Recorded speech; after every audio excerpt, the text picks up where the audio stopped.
Hi friends, இந்த வீடியோவில் வந்து நம்ம என்ன பார்க்க போகிறோம் அப்படின்னு கேட்டிங்கன்னா, இப்போ வந்து நம்மளோட கமலஹாசனோட தக் லைஃப் திரைப்படம் வந்து ரிலீஸுக்கு முன்பே வந்து பல கோடி வசூல் செஞ்சுருக்கு அப்படின்ட்டு இப்போ வந்து அஃபீஷியலான நியூஸ் வந்திருக்குங்க. ஸோ அந்த ஒரு விஷயத்தை பற்றி அந்த வீடியோ நம்ம டீட்டெயிலில் பேச போகிறோம்.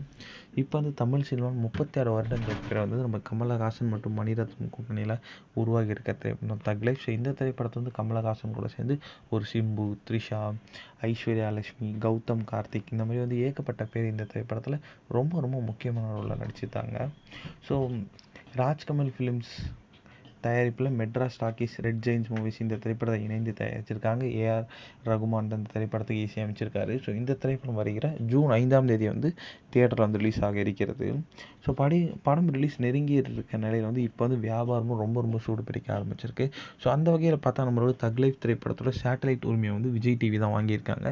அதாவது கிட்டத்தட்ட 60 கோடி வந்து வாங்கியிருக்காங்க அப்படின்னு இப்போ அஃபீஷியலாக நியூஸ் வந்திருக்குங்க. அதேமாரி வந்து நம்ம நெட்ஃப்ளிக்ஸும் வந்து ஓடிடி உரிமை வந்து வாங்கியிருக்காங்களாம். ஸோ அதுவும் வந்து பெரிய ஒரு பட்ஜெட்டுக்கு தான் வாங்கியிருக்காங்க அப்படின்ட்டு சொல்லப்படுது. இந்த ஒரு விஷயம் ரசிகர் மத்தியில் ரொம்ப ரொம்ப ட்ரெண்டிங்காக போய்ட்டு